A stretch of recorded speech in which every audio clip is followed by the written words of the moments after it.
of opposition that he's had to deal with.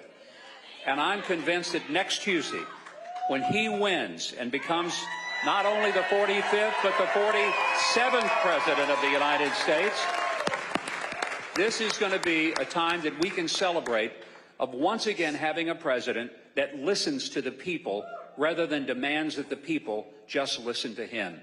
And he serves us and works for us. A bottom-up government rather than a top-down government, and we're long overdue for it, that is for sure. Well, this afternoon, what a privilege to be here with 7 distinguished people from Southeast Pennsylvania, and also Congressman Lee Zeldin, the distinguished former congressman from New York, who is one of the smartest and most articulate people that we have in our political system today. But we're going to get started with this opportunity to just discuss some issues with some of these folks who live right here in your area. And I want to start with Donald Clark, who is right down here to my left. I don't think that's his political position to my left, although I don't think you could possibly be to my right, Donald. Not possible. He's a retired police lieutenant. He served 32 years with Upper Darby Township. He is going to be one of our panelists. And all of these folks are going to be talking. But before we get to the panelists, I know the person you came to hear was neither Donald Clark or me. It is our next president, ladies and gentlemen, President Donald J. Trump.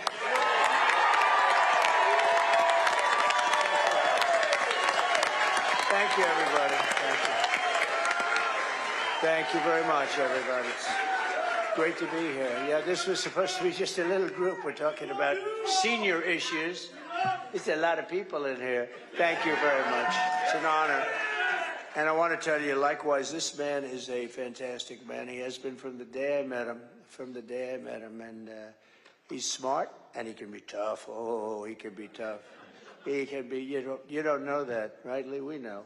He can be a brutal guy, but always on the side of right. He's just a great guy, and he's been my friend. And I think we have never had we've never even had a spat, have we? With never. All the years, right? Not once. Very, very good man. And I'm not that stupid. I'm not going to fight with you.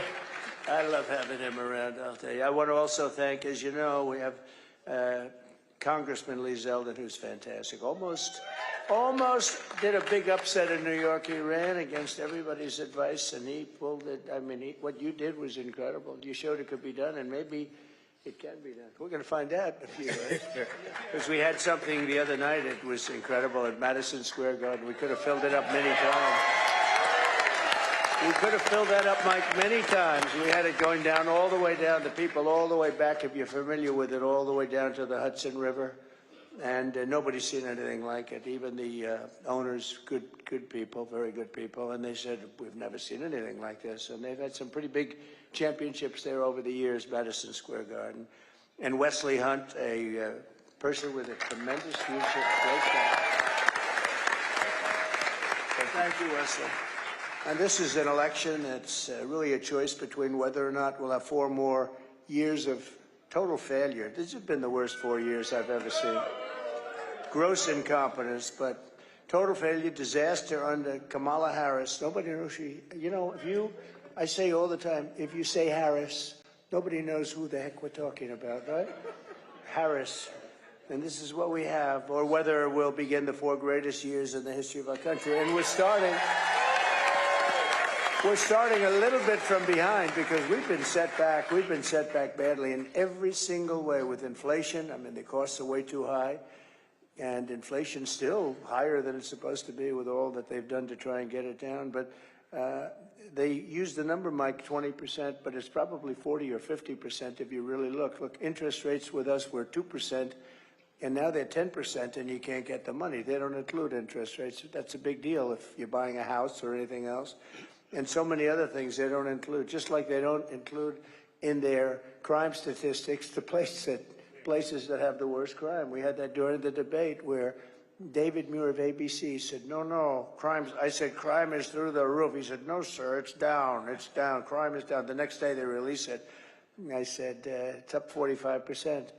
and it's up. We have tremendous migrant crime. If you look at just that, it's been a disaster, a very dangerous crime. It's terrible what's happened at our border, what they've done to our country. At the border, you know, Mike, I think it's interesting to say, because every poll has inflation and the economy is the #1 thing, and third is the border. I don't think it's that. I think inflation's horrible. It's destroying people. It's a country buster. But I don't think it's inflation. I don't think it's the economy. I think the #1 thing is the border, that millions of people are being sent into our country. It was announced last week, you saw that, by the Border Patrol, which, by the way, endorsed me. They endorsed me so nicely. They've endorsed me every year, even though they're not supposed to. You know, I think they're not supposed to, and they said, we have to do what we have to do. But we had the best border ever in the history of our country, and now we have the worst border in the history of the world. This is the worst border. There's never been a border like this. They have open border. Anybody can come in. When I heard they were going to do that, you know, we built 571 miles of wall. We had another 200 miles, far more than I said I was going to build. We had another 200 miles that was going to be, could have been put up in 3 weeks. It was all there, laying there, waiting to be lifted. Could have been put up in 3 to 4 weeks. And they said, we don't want to do it. And I said, wow, that's strange. If they don't want to do it, that means they must really want open borders. But I can't imagine wanting open borders. Who would want open borders? But they want open borders. Who would want men playing in women's sports? They want it. Who would want transgender operations for almost everybody in the world? They want them. This is a sick group of people, I'm telling you. And there's a great evilness. You know, we want to come together as a country, but there's a lot of evil there. There's a lot of, you'd say, why do they want it? And so there's basically 3 reasons. #1 is they're stupid, which they're not, because I can tell you in Lancaster County, which we know very well, they found 2,600 fake voter registrations. You heard that? It's a big story. Well, where is it now? I think we have a very good DA, and he's probably going to do his thing, and I hope he will, but it's all written by the same hand, okay? Maybe that's just coincidence. Maybe everybody has exactly the same handwriting, right? So we just found that. That was one. And then we have in York, I remember York, easy to remember, because I used to lift weights for about a week. Then I realized I don't want to do it. I realized I don't like it, Mike. And York was the barbells and all that stuff. I think that's moved to China, along with a lot of other things. Well, maybe we'll bring it back. We're going to tariff the hell out of them. We'll bring it back. I'd love to bring it back. No, it's true. I like to build things. So I'm building a gym. I'm building this gorgeous gym in my house, in the basement of my parents' house, and I'm putting it up. And I couldn't sleep at night. I was so excited. It was really beautiful. I'm really good at that. And then the barbells came, and I said, oh, this was no fun. I liked building the place. After it was built, they sat there for a long time.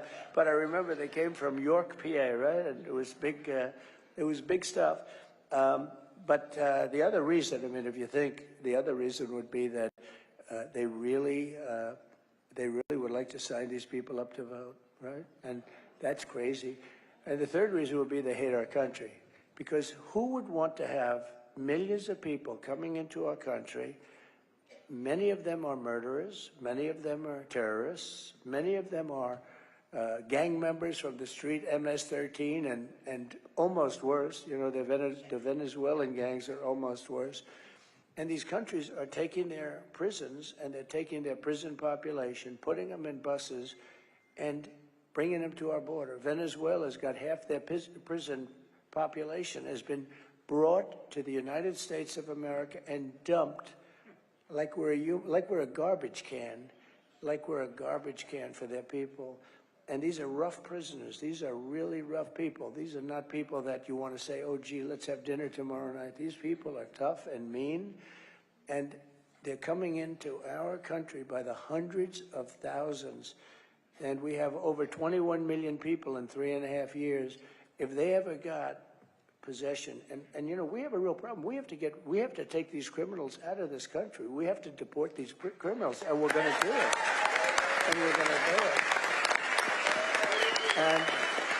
And I know this is very much a senior oriented little meeting, but Mike and I were talking. I think this is the biggest senior issue. This is the biggest issue we have. They're destroying our country. They're ruining our country. You're not going to be able to walk outside anymore, and they're depositing them. So they were saying, Kamala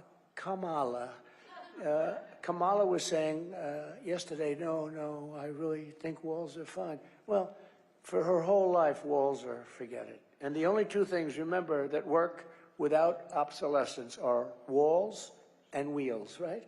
And walls work. And they worked with us, and they worked brilliantly with us. And she was against the wall. She voted against it. She sued us to try and have it taken down as we were building it. It was very hard to get approval. And what I did is I just said, you know, this is crazy, because I rebuilt the entire military, the entire U.S. military. They shouldn't have given a lot of it to Afghanistan. They gave a big chunk to Afghanistan in the most embarrassing moment. But we rebuilt the entire military. We're going to do it a little bit again because they've given a lot of it away. We defeated ISIS. We did all of these things. We got you the largest tax cut in the history of our country, larger even than Ronald Reagan's tax cut, the largest regulation cuts. We had the best economy in the history of our country. We did so many things. And what we want to do is we want to make it safe for everybody, for seniors. This is a big senior issue, but for seniors and all. These are people these are high-end criminals. They have 629,000, all released by everyone. These numbers were given to us by Border Patrol. They never did it before either. They never talked about specifically. They'd say a lot of people coming in, but they were given to us by Border Patrol. Hundreds of thousands of high-end criminals are released, and she's the border czar. She was put there by Sleepy Joe Biden, and then he went back to sleep. He said, oh, no, it's in good shape. And, you know, and when they endorsed me, the question was asked of the top person who made a beautiful speech, Paul. I would call them all the time. I'd call them, how we doing on the border? Once a week, twice a week. I just like, you know, I was the president, and they're destroying our country. And these guys are great. They want to do their job, but they're sort of not but I let them do their job. That's why we got the lowest number. But she said that, I said, did she call you often? No. Oh, in 3.5 years, how many times did she call? Thinking, you know, it'd be dozens. She never called. I said, wait a minute, she's the border czar. She's the one that's in charge of the border. She was put there by Biden. And she never called. No, sir, she never called one time. And when they endorsed me, they said he's the greatest president on the border, but he's the greatest president overall that we've ever had. I said, Mike, I said, does that include? I said, they said he's the greatest president we've ever had. And then one of them said, sir, you're the greatest president of my lifetime. I said, I like the first one more that we've ever had. I said, so greatest president that we've ever had. I said, does that include Abe Lincoln? Yes, sir. Does that include George Washington? Yes, sir. I said, that's good, right? But they also said, I mean, more importantly for purposes of this, they said the best border president, and without question, that I was that. I mean, I was that. So we're going to talk about some other things that, frankly, in many cases are a lot less interesting, because this is a big thing and it's very interesting. We had some people over at Mar-a-Lago today, and we had a press conference, and we had a mother who lost her beautiful 12-year-old daughter to a illegal migrant that came in, should have never been in the country. And we have them by the thousands. Laken Riley, so many people, you know, Laken Riley from Georgia. I could name 30 of them right now, and I've gotten to know in many cases the parents, they're just devastated. I don't know if they ever recover. I'm not sure that you ever recover from that, Mike, what they're going through. And I meet these people, and they're just like devastated. And it's all because they have an open border policy. People come into our country from places unknown, and they just walk in. They just walk right through everybody. And nobody wants this. Nobody can want this. How do you win an election with this? You only can win elections if you cheat with this. Who wants that? Who wants all the stuff that they do? All the transgender stuff, all of the woke military. We don't have a woke military. Let me tell you, we have a great military. They knocked out ISIS in a matter of weeks. When I was there, they said it was going to take five years. It took about 4 weeks. And And they'll never be woke, by the way. These are people, I got to know them very well. These are not woke people. You have guys like Milley on the top who should have been fired immediately. No, I mean, he should have been fired. Whoever was involved with Afghanistan in that horrible period of time, that horrible day, but it was a little more than a day, where we lost 13 great soldiers. They never talk about the ones that lost the arms, the legs, the face was obliterated. They never talk about them. They act like, oh, this is fine. It's not fine. We had many people lost their legs, and many people died, and many people on the other side died. I count them too. I mean, people on the other side, hundreds of people died that day, and it should have never taken place. We gave up Bagram. When you leave, you take the soldiers out last. You don't take the soldiers. They took the soldiers out first. Our soldiers came out first, and it was totally just a horrible situation. And I think Mike Putin saw that, and he said, well, these people, they're a paper tiger. Let's go into Ukraine. I know Putin would never have done it if I was president. Not even a chance. No, it's not a chance. I used to talk to him about, don't do it, Vladimir, don't do it. I know. It was the apple of his eye. I'd say, don't do it, Vladimir, don't do it. Oh, this is going to be terrible, Vladimir, if you do that. Not going to be good. You know, don't forget, I ended their pipeline, Nord Stream 2. Nobody ever heard of Nord Stream 2 until I came along. They were building the biggest pipeline in the world to Germany and all over Europe. And I said, no, you're not going to do it. You mean we're defending you from Russia, and you're paying Russia billions of dollars a month for oil and gas? We're not going to do that. I mean, it's so ridiculous under NATO. And we stopped it. And then Biden comes in, he approved it, but he stopped the Keystone pipeline, which we needed. That's our pipeline. He stopped that, but he approved. And then they say, Trump wasn't that tough on Russia. I was so tough on Russia. It was the biggest project they've ever had. I stopped it. And so we have a country that's been run by fools. It's been run by stupid people. Low IQ individuals. They really are. They're low IQ. He was low IQ. Biden was a low IQ guy 35 years ago. He was a low IQ guy when he went to school, when he went to college. He was always a low IQ guy, but he put somebody in who's actually worse than him. And if we put her in office, this country's finished. I really believe it. This country is finished. One of the reasons the stock market's going up, Scott Bessent, who's one of the biggest, most respected people on Wall Street, he's a very brilliant guy. Of course, if he said differently, I probably wouldn't be saying this. But he said the only reason the stock market's going up is because everybody on Wall Street thinks that Trump is going to win the election. I think that's true.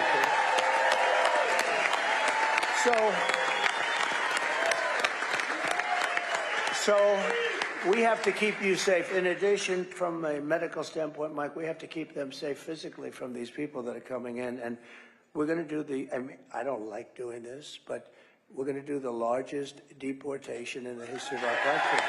We're going to get all of these criminals out.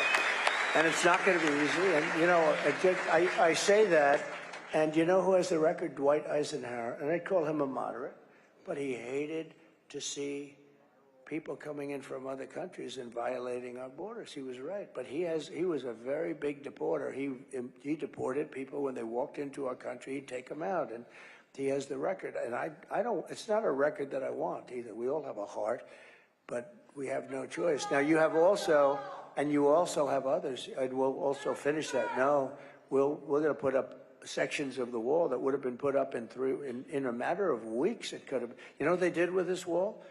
Much of it they sold for 5 cents on the dollar for scrap metal, and we're going to have to buy it again, but we're not going to pay 5 cents. We're going to pay a lot. It was a very expensive. This was a wall designed specifically for it. In fact, I often talk about it. I never liked the panel on top. You know what it was called? An anti-climb panel. It looked beautiful when you had but when you put the panel on top, it didn't look as good. And I said, why do you do that? They said, it's anti-climb. I said, I don't believe it is. And we actually had mountain climbers and drug climbers. We've got a couple of them. It's unbelievable. They can carry a 100-pound sack on their back. They can go up that thing. You and I could never do that, I think. You and I could.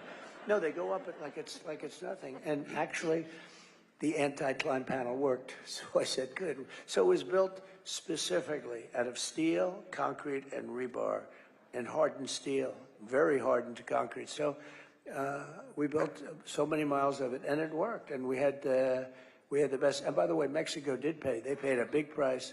They weren't able to pay for the wall, but they gave us tens of thousands of soldiers. I said to the president, you're letting these people into our country.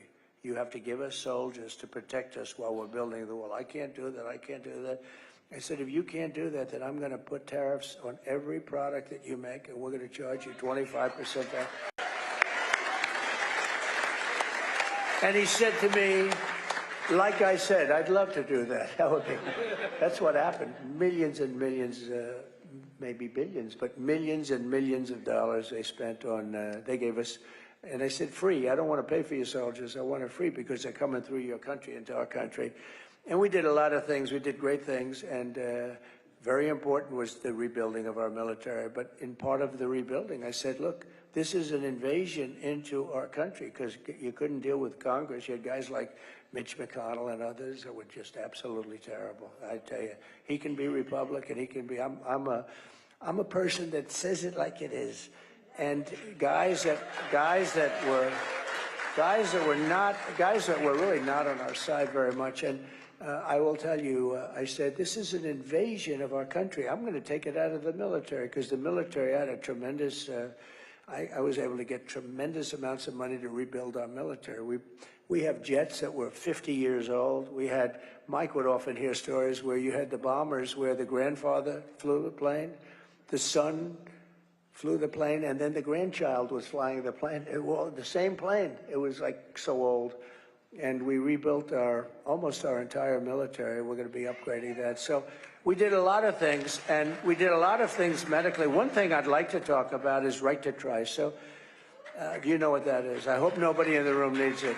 But we have the best labs, doctors, technicians, but our laboratories are the best for new medicines and everything. They're really amazing. And but you can't get it approved. I mean, and rightfully, you can't get it by the FDA. They can't stand me, by the way. I used to push them. I got it down from 12 years to 5 years, but they need certain times. I mean, they do need. I want everything to be rushed, but you can't necessarily do that.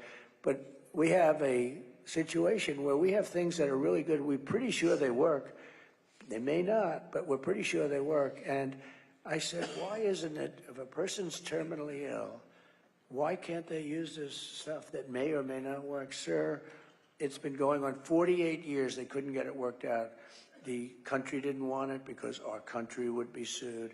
The insurance companies definitely didn't want it. The labs didn't want it because they didn't want a terminally ill person to be using, something that's going to be like show badly, where they have to put it down. They have to do their lists, and they didn't want to be, they call it a list. They didn't want to be on the list. Somebody's terminally ill and dies and using the medicine, and I understand that.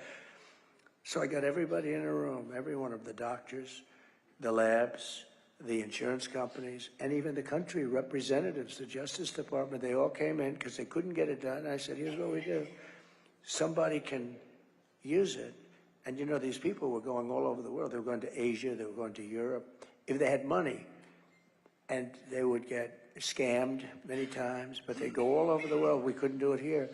And most of them, though, had no money, and they'd go home and they'd die. I'd say, look, if somebody's terminally ill, I want to give them a shot at life. It's a great feeling, at least. At least they can say, well, I've got something, and maybe it'll work, and maybe it won't. But what, the expression, what the hell do we have to lose? Somebody's terminally ill. Why?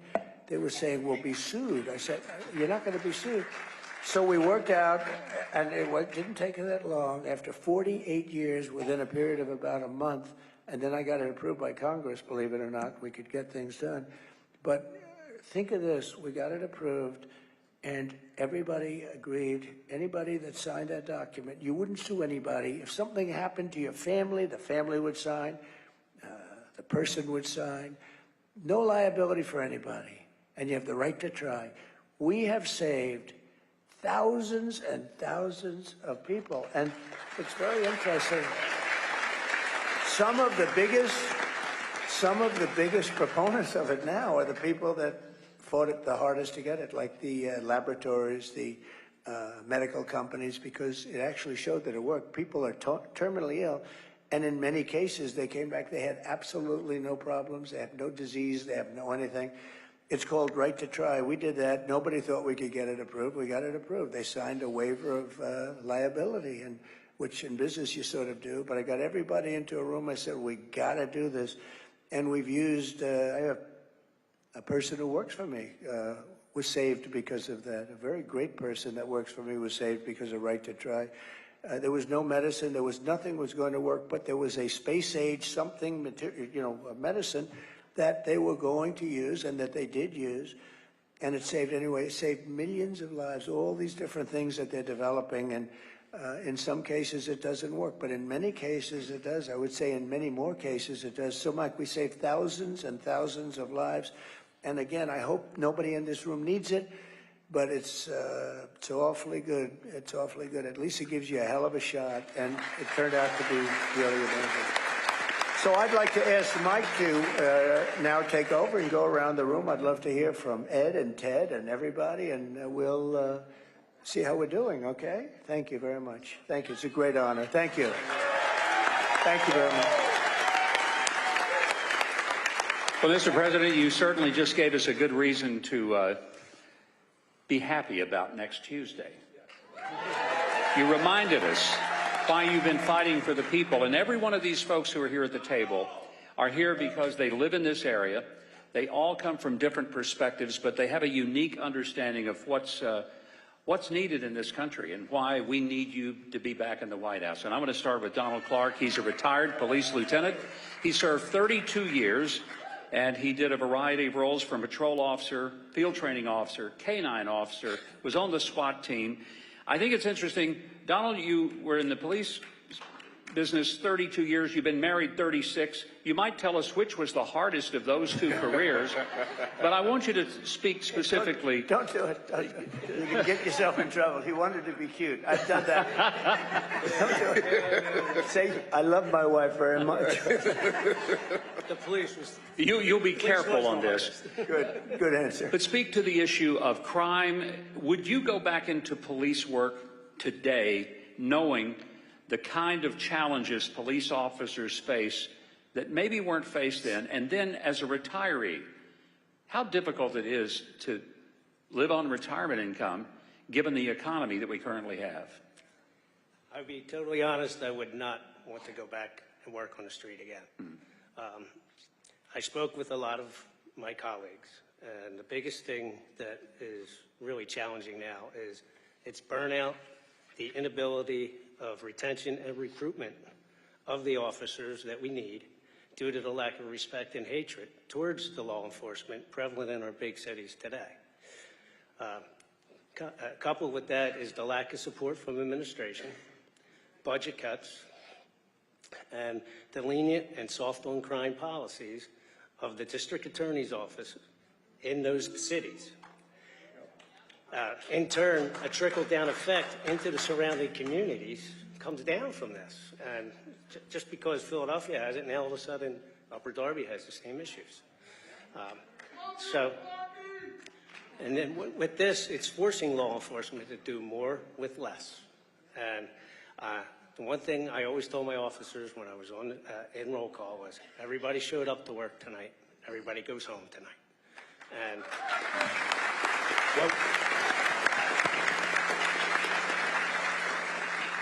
what we need is to be back to law and order. Yep. Right. Thank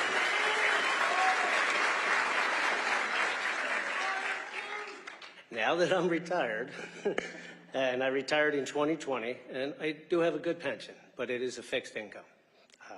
My wife, who is a registered nurse, Lori, she retired in 2022.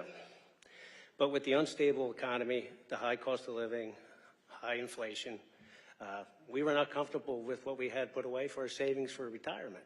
So Lori took another job, and actually she just retired last week. But we were not comfortable with what we had in our savings, and we weren't sure how far it was going to go. And unless things changes with this economy right now, I don't know if I'm going to have enough when I do, if I'm going to live that long. So, yeah. It's terrible. Thank you, man. Thank you, Mr. President. Dr. Maribel Valdez was born in Puerto Rico and came to the United States. Yes, Came to the United States when she was 17 and got her doctorate in occupational therapy. She spent nearly 40 years as an occupational therapist, working primarily with the elderly in nursing homes, rehabilitation centers, and home health. In private practice, she was a Medicare and Medicaid provider for occupational therapy services. So Maribel, you have had a lot of experience working with Medicare, both as a provider and now as a customer. Would you mind speaking to your experience working with the 1-800 Medicare hotline? Mr. President, I just wanted to tell you that I moved here in 1981 from Puerto Rico, and I want you to know that Puerto Rico stands behind you, and Puerto Rico loves you.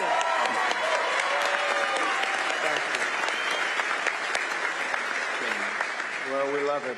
I know it very well, and we helped you through a lot of bad storms, I'll tell you. We had some really bad ones.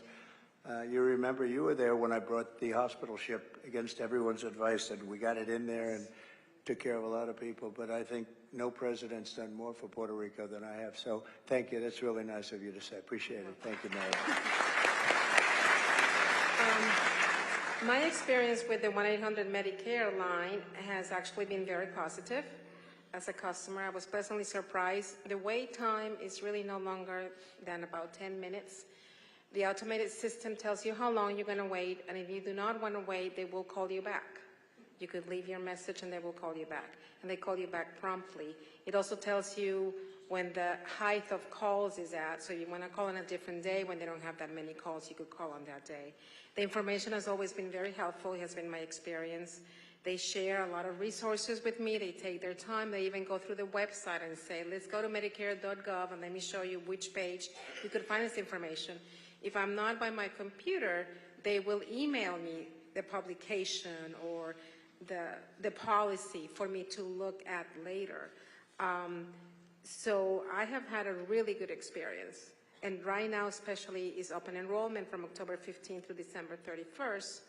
I always call during open enrollment because there's always changes coming up, and I have never had any difficulty. And Maribel, what would you think if I was to tell you that the Biden-Harris administration was seeking to end as we know it, this exceptional customer service that you love?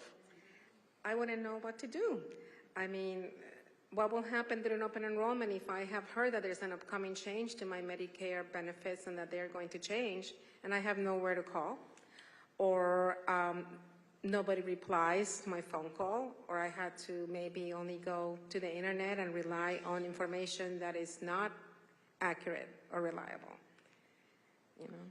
Yeah, Could I ask a question? So Sure. I'm watching how sharp and smart and beautiful you are. And we're not allowed to say that, you know, politically. That's the end of your career. But she is beautiful. But I'm just watching, and I see it says retired. Why are you retired? You should not be retired. You got a lot of strength. Unfortunately, I was at a grocery store shopping and I passed out. I had an aneurysm in my brain that I didn't know I have. And it caused me to have a stroke, and I had to retire. So I'm currently on Medicare as a consumer because I'm too disabled to be able to do my job, but I still work part-time, 15 to 20 hours a week. You look fantastic. Thank you. Great job. Yeah. Thank you, man. You're welcome. And Mr. President, as you know, the Biden-Harris administration's forced unionization of this critical hotline is going to hurt seniors to reward their big union bosses. If it's okay, Mr. President, we wanted to ask you, when you're back in the White House, will you be able to talk about your plans to put seniors ahead of these special interests to make sure that we protect 1-800 Medicare? Well, they are special interests, there's no question about it, but there are no special interests with me. I don't care. I don't need it. I don't need the money. I don't need anything. I want to do what's right, but Maribel's going to be my consultant. She's only the special interest. She's going to be my consultant. All right, you let me know. You know more than those guys that get paid a lot of money doing what you do, and you do it so well. It's really great. Thank you very much. Yeah, the answer is absolutely. We'll do what's right. Mr. President.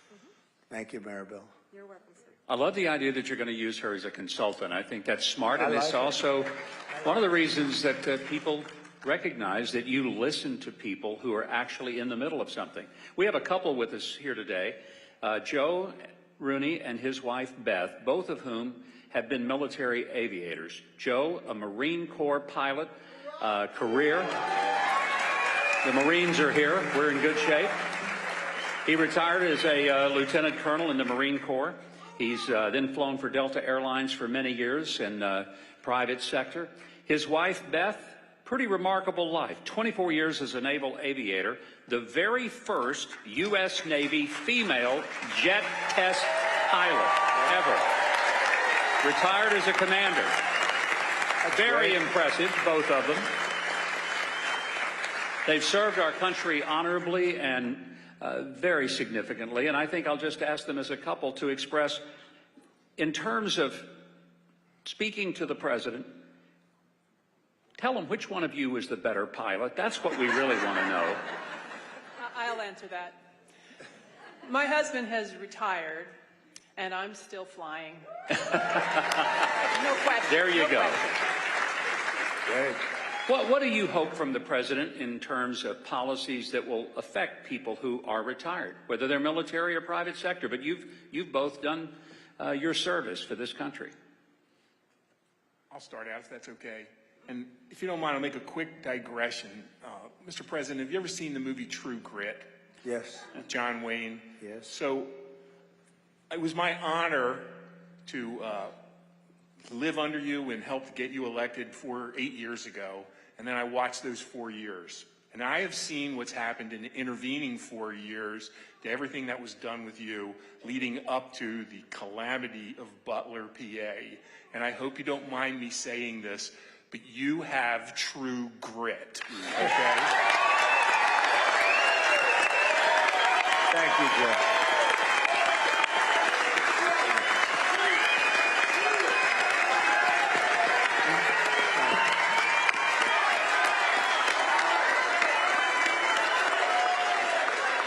Thank you, Joe.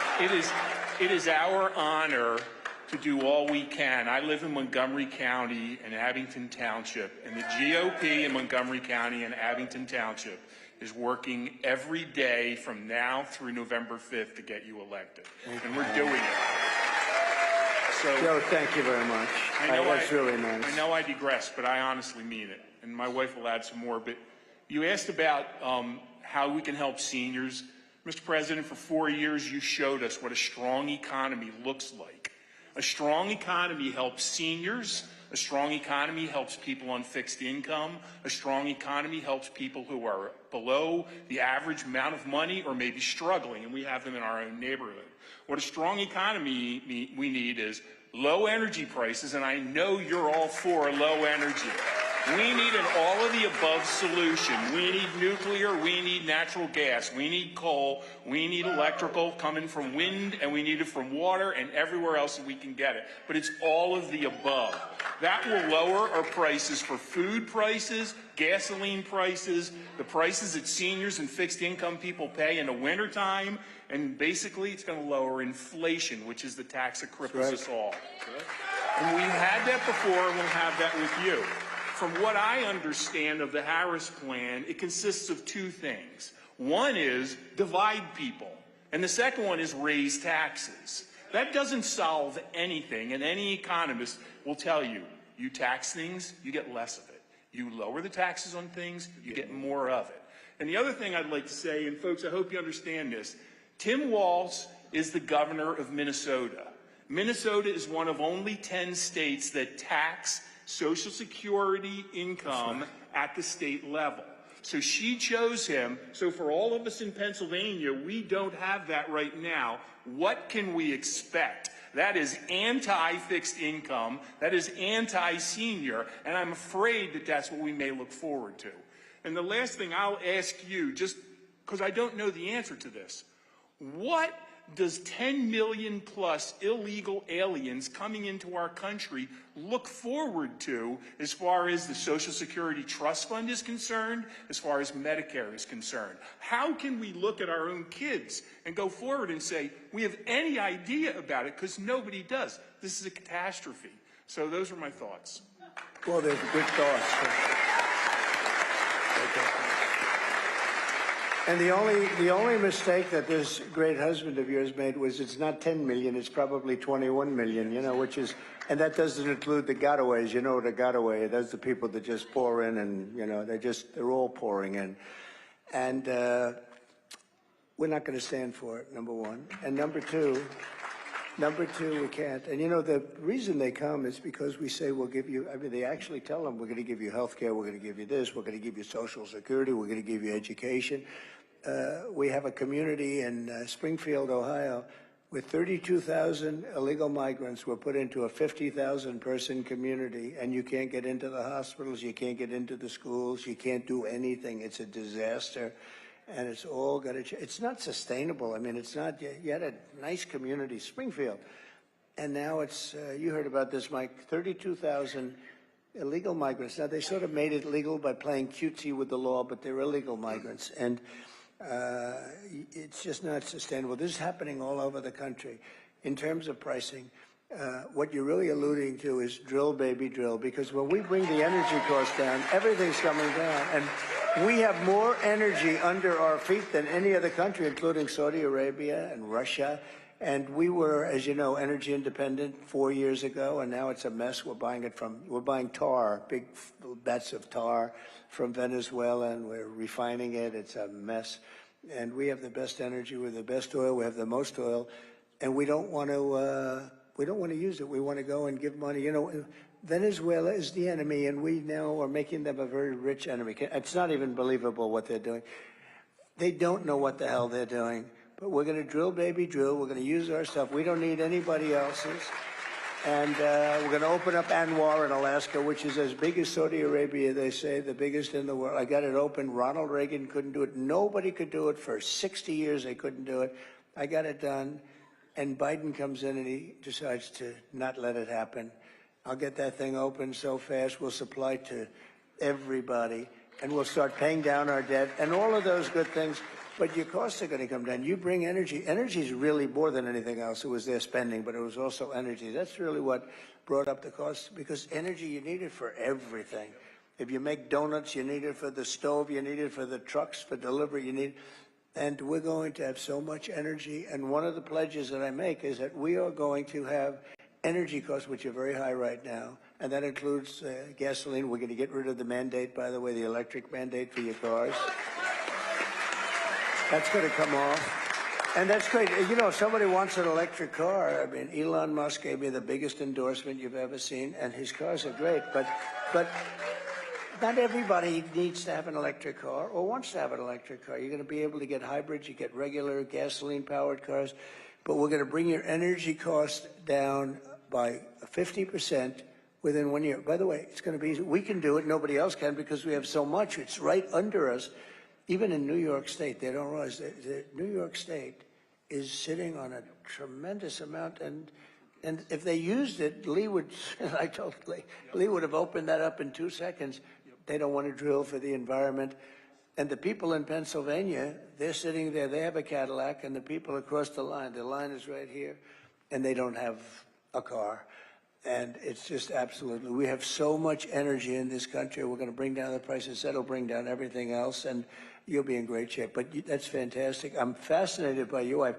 So they say that as a pilot, the hardest thing you can do is land on an aircraft carrier. Have I heard, is that a correct statement? Do you land on an aircraft carrier? Yes, in fact, that's... You gotta be kidding. She might be better than you. All the airplanes have hooks on the back, so you got to use them. So Right. Go land a carrier. That's fantastic. It's a great story. Thank you very much, both. Appreciate it. All right. Ed Grove is a telecom union member and a proud American patriot.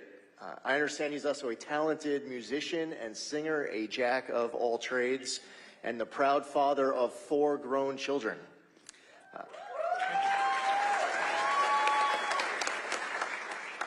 Ed, you're a longtime telecom union member, and we see a lot of unions acting far more political than they ever have in the past. And it's interesting that it seems like a lot of union leaders are not aligned with the rank and file. In your personal opinion, do you see this where union leaders, with regards to political matters, are in conflict with their leadership? First of all, thank you for having me. Thank Mr. you. President. Thank you very much, Ed. It's a great honor to be here. My personal opinion, of course, I can't speak for the unions, but there is a silent majority. Political stuff we really don't care about. Being represented is what matters most to us. Personally, I just don't believe union bosses speak for all union membership. I support Donald Trump because he supports keeping manufacturing jobs in-house. Good. It was proven in your first term. Thank you for that. Thank you. You also take care of the American worker instead of going overseas or out of country to do so. Very much appreciate that. Thank you. Thank you very much, Ed. Very nice. I appreciate it. Lee is alluding to the fact that the Teamsters took a vote and 61%, this is nationwide, 61, 62% of them support Trump. Yes, they do. And they have a very good head.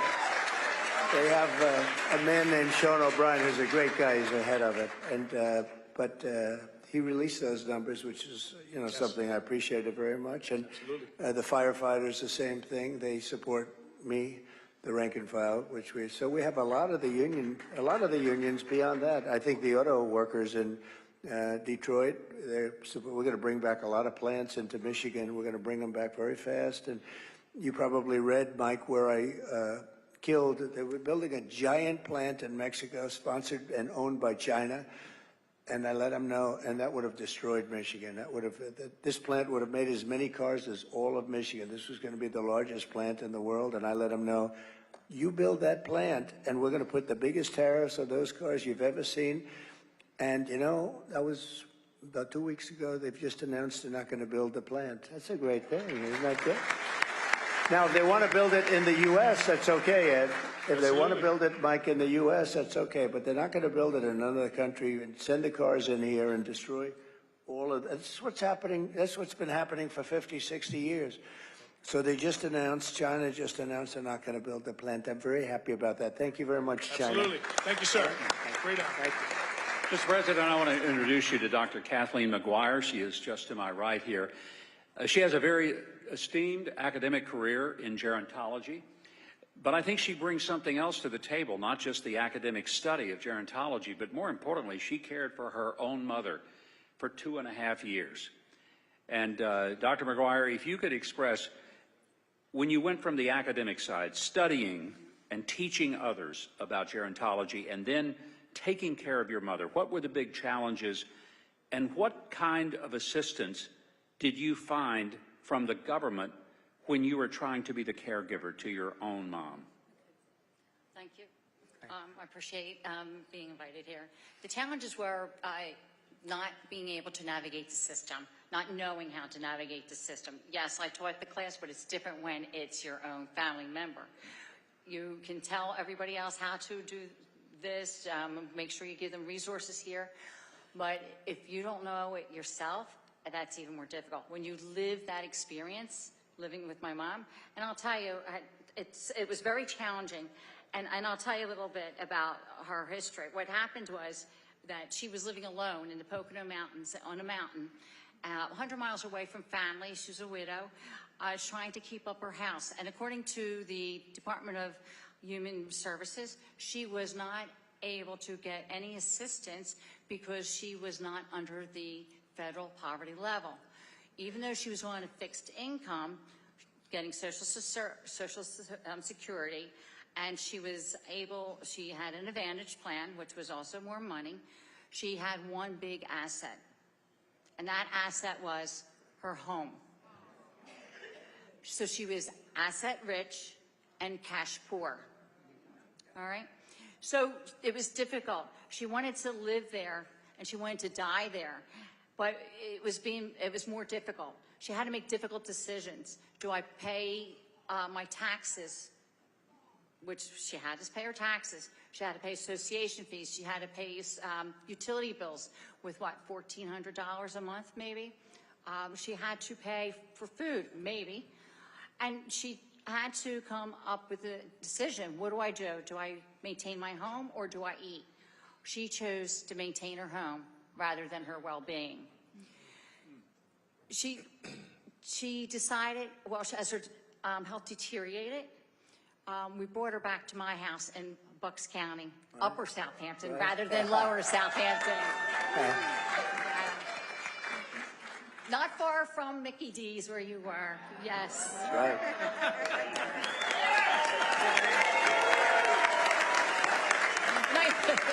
Nice job, by the way.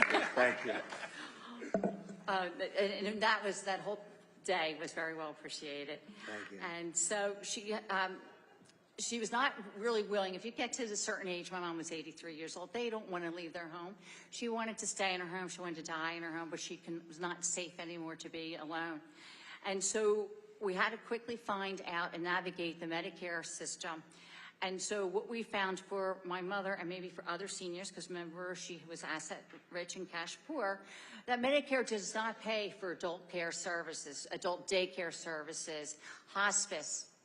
She was in the hospital in April. If I wanted to switch her from this room to another room, $14,000 a month. Cash, okay? All right? She came to us and she didn't have there was no respite care. That is not covered. Home care assistance is not covered, and you have to have basically 4 hours of service from these, agencies. So what happened was that I'm fortunate enough and very proud of my immediate family. We became the caretakers. We became the elder care supporters. My family supported her. It was challenging sometimes. It was a team effort. She was able to get to her doctor's visits, go to the dentist. Any money that she didn't have or couldn't pay, our family supported her. She had 3 meals a day. She had significantly lost a lot of weight. She was down to 100 pounds at 5'6". Well, she'll probably less than that as you shrink. But she gained 20 pounds with us. Gained 20 pounds, had to buy new clothing. Yep. Thank God that's for my son's cooking. But she wasn't allowed to leave the table until she finished everything. So that was, what goes around comes around, right? All her activities of daily living were supported by us. We took her everywhere she needed to go. She was my best bud. She went with me door knocking. She did. I had Very signs. nice. Yeah.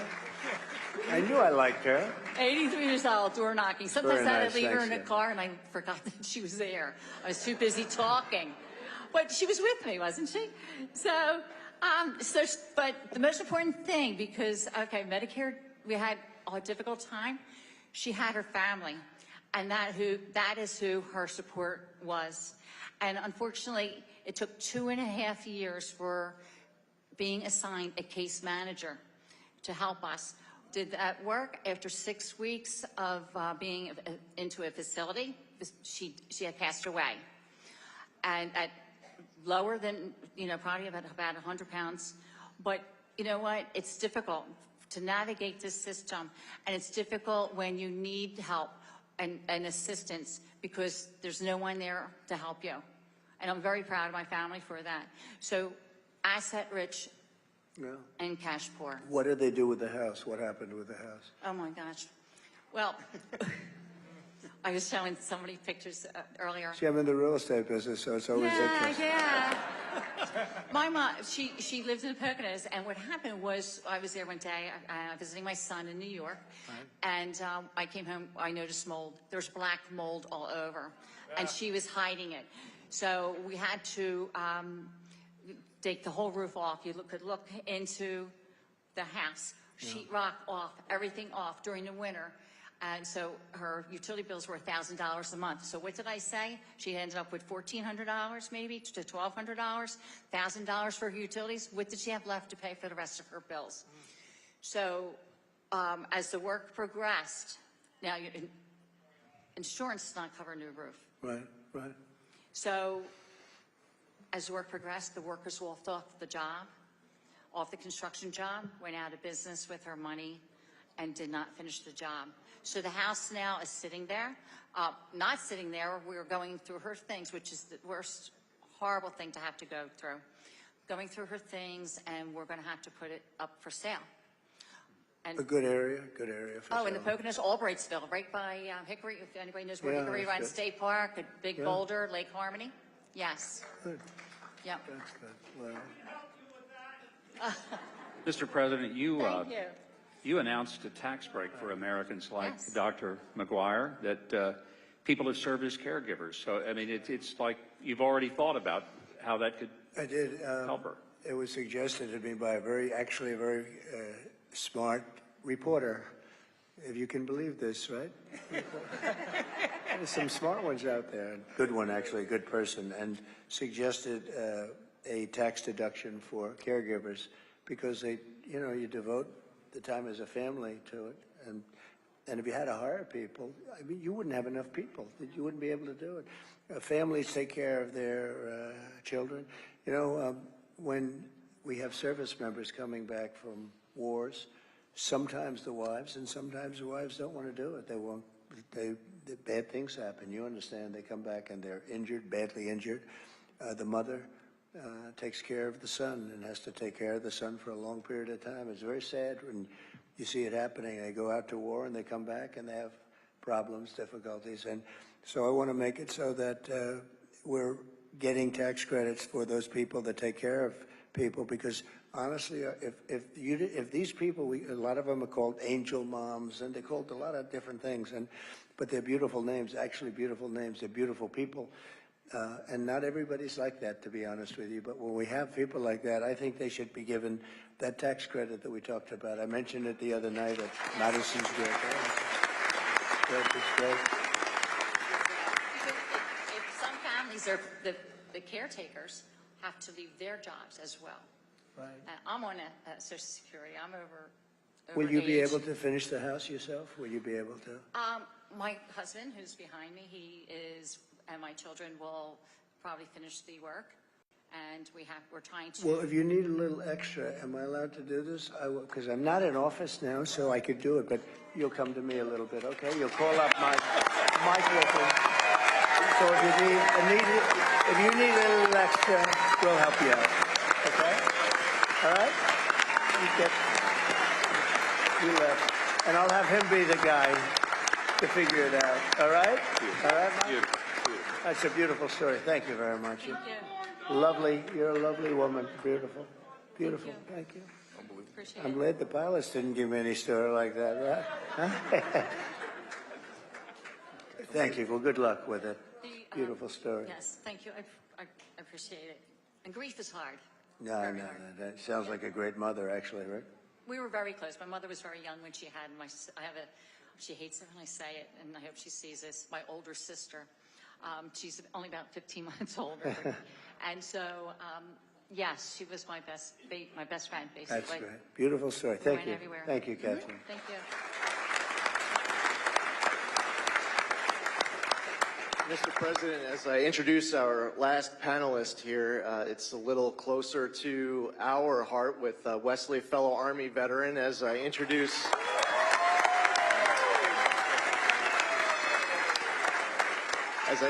a fellow 82nd Airborne Division veteran, Ted Murphy.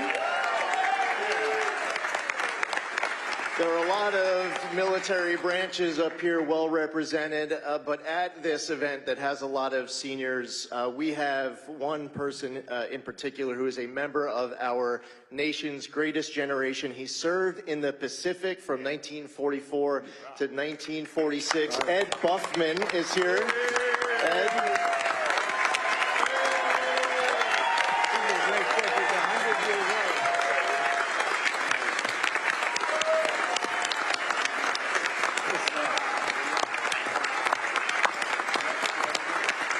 He was great. Thank you, Ed. I saw Ed backstage, by the way. He looks like he's like 60. Ed is crazy. He's got the best skin. I said, what do you do with your skin? It's so beautiful. Look at you. He's got good hair. He's got the whole package. Am I allowed to say your age? Am I allowed to say that? No. I don't. You'd be shocked. It's great to be with you. You are a character, too. He's got his beautiful wife. But you are really something. Thank you very much. Thank you.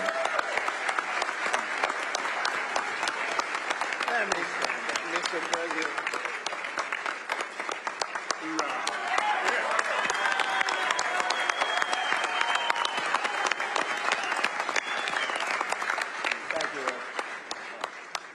guy. Mr. President, it was an honor to be with you in Normandy for the 75th anniversary of D-Day, and I remember sitting filled with World War II veterans, and they were all hollering after you, trying to get your attention. The amount of love with all of these veterans there at that moment. I've had the opportunity, I signed up in the military when President Clinton was in office, serving with different commanders-in-chief. There has never been a commander-in-chief who has had the back of our military service members like President Trump.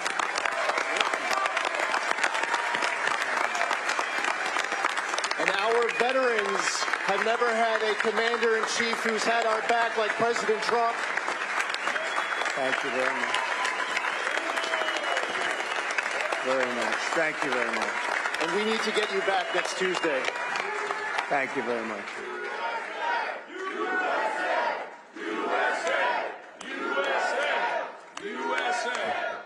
Thank you very much. Excellent. Ted Murphy comes from a family of military service. Ted has served his country in uniform in the U.S. Army, in government at the Department of Justice and Department of Homeland Security, as well as inside of the U.S. Attorney's Office in Philadelphia and with ICE National Security Law Division in D.C. He is one of the top immigration attorneys in the country. So Ted, as a top immigration expert and as a veteran, can you speak to the impact of illegal immigration on the safety of our citizens? Yes. Thank you for having us here today to listen to these important issues. As mentioned, I come from a family of veterans. I'm one of 7 siblings. 5 of us were active duty, 3 are retired military. My 2 sons are medically retired from the military. And even my mother, at the age of 55, she joined the Medical Reserve Services with the Army and served until the age of 69. Ended up as a field commander in Bosnia.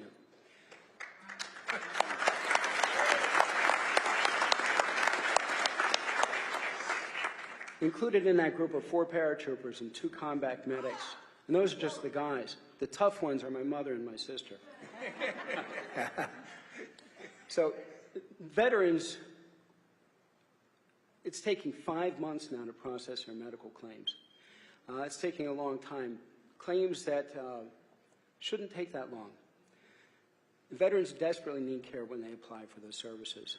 But at the same time, VA staff are being used to process medical claims for those thousands of individuals come across the border illegally who are detained by immigration along the southern border, taking time that should be devoted to processing veterans' medical claims. In the past 2 years, nearly 1.5 million illegal immigrants who were paroled into the United States are eligible immediately for taxpayer-funded housing through HUD, other public benefits to include SSI, Medicaid, CHIP, the Affordable Care Act subsidies, while at the same time, low-income and homeless veterans seeking benefits through the VA and HUD are often denied by those programs or moved out of those facilities to make room for immigrants. It's not even possible. That's what they're doing. It's not even possible to believe, actually.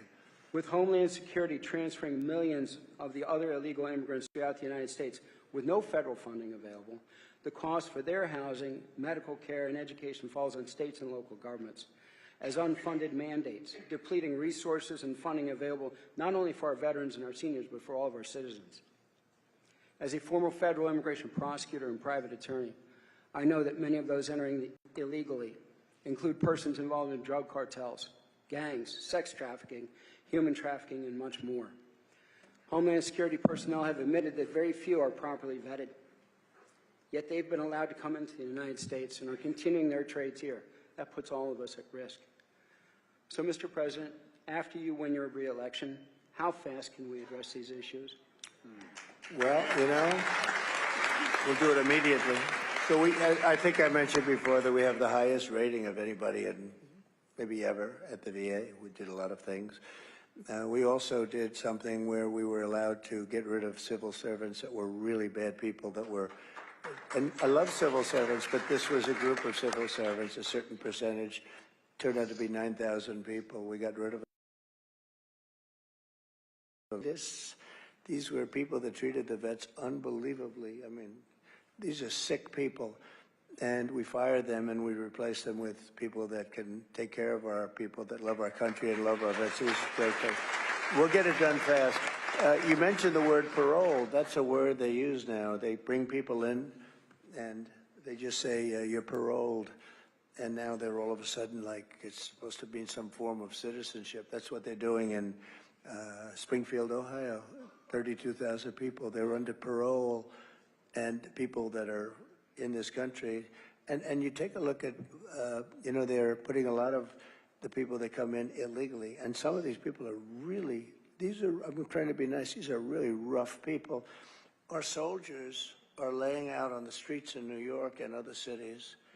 And these people are walking through the main entrance of a hotel that's right there. They're laying here, and the people are walking right by them, and they're going into hotel rooms, in some cases luxury hotel rooms. The government's paying a fortune to these hotel companies that have them. The hotel company no longer, they don't even want to deal with regular people anymore. They get a bigger check than they've ever made in their life. They're making more money than they ever made in their lives running it as a migrant hotel. But you have veterans that are sleeping on the streets outside. It's freezing or it's hot, and it's all going to be changed, Ted. But, I mean, you brought it up beautifully, but I'm glad you mentioned the word parole, because that's a bad word right now. That's a bad word to a lot of people right now. They're using that word to get people illegally into this country, as far as I'm concerned. Thank you very much. We'll take care of it. We're going to work on it fast.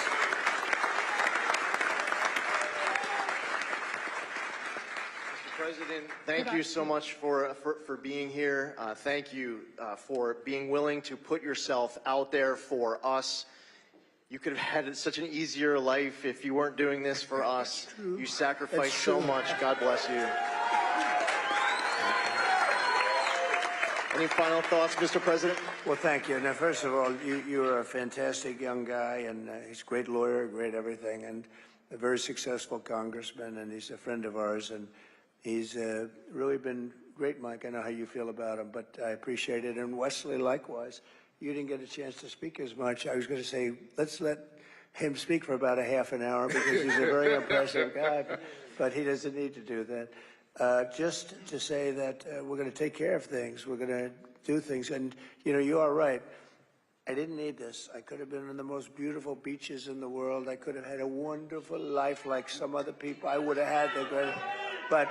But, you know, if I had it to do again, a lot of people say, if you had it to do again, and Joe was nice enough to mention it was, I mean, they've been brutal, these people. They are horrible people. A lot of them are just absolutely horrible people that do not love our country. But if I had it to do again, would I rather be on the beach with the water, that beautiful salt water hitting me in the face, my white skin getting all nice and tanned? Or would I rather be here with you in Pennsylvania, making sure that people aren't going to cheat on the vote? And I will take you and Pennsylvania every single day. I will go. No.